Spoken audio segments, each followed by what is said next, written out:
আপনারা যদি একটু খেয়াল করেন, যেমন দেখেন আমি যদি বলি, যদি নাউনই বলি তাহলে দেখেন কি আসে, ইট ইজ রাইট, এটা সঠিক বা ঠিক।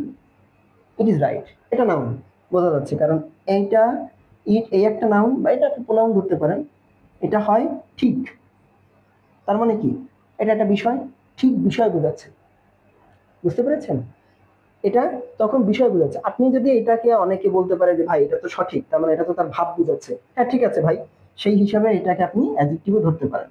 এটা অ্যাডজেক্টিভ প্লাস নাউন, এই একটা উদাহরণটা এটা দুই ভাবেই দেওয়া যেতে পারে। ওকে, এই গেল এইটা। কিন্তু সাধারণত অ্যাডজেক্টিভ হলে যেটা হয় আর কি, দেখেন একটু খেয়াল করেন, সাধারণত অ্যাডজেক্টিভ হলে যেটা হয়, যেমন he is the right person, সে হচ্ছে ঠিকঠাক ব্যক্তি, বা সেই হচ্ছে ঠিক ব্যক্তি যাকে আমার দরকার। এখন দেখেন, আমরা জানি দি সাধারণত আর্টিকেল সাধারণত নাউনের আগেই বসে। তার মানে লাইনটা হওয়ার কথা ছিল হি ইজ দ্য পারসন। ওকে, এটা তো ঠিক আছে।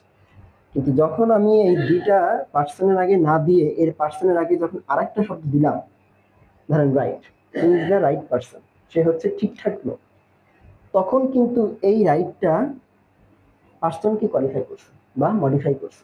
এরকম যদি দেখেন কখনো কোনো নাউনকে, যদি কোনো নাউনই ধরেন কোয়ালিফাই করছে বা মডিফাই করছে, সেক্ষেত্রে ওই নাউনটাই হচ্ছে অ্যাডজেক্টিভে কাজ করবে। বুঝতে পেরেছেন? এই যে দেখেন এখানে রাইটটা তখন আর নাউন না হয়ে অ্যাডজেক্টিভ হয়ে গিয়েছে। এটা হচ্ছে রাইটের বিষয়, যদি রাইট কখনো অ্যাডজেক্টিভ আকারে ব্যবহৃত হয়। আমরা রাইটকে আরো অনেকভাবে ব্যবহার করতে পারি। আমি একটু মুছি, আমার জায়গাটা এখানে কম আছে, আপনাদের দেখাচ্ছি, একটু খেয়াল করেন। যেমন ধরেন, যদি আমি এই জায়গাটা এইটা লিখি, এই রাইট অ্যাডজেক্টিভ ধরলাম, আমি নাউনও ধরলাম, আমি অ্যাডজেক্টিভ দেখালাম। এই রাইট কিন্তু ভার্ব আকারে ব্যবহৃত হতে পারে।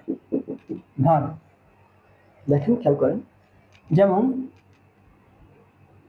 ধরেন আমি যদি কখন এরকম বলি, রাইট দ্য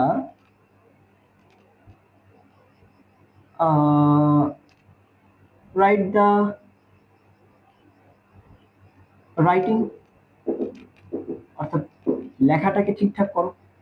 আমি যদি এরকম বলি, অথবা একটা মজার উদাহরণ দিই, আমি যদি এরকম বলি, রাইট দ্য রং, অর্থাৎ যেটা ভুল সেটাকে ঠিক করো, রাইট দ্য রং।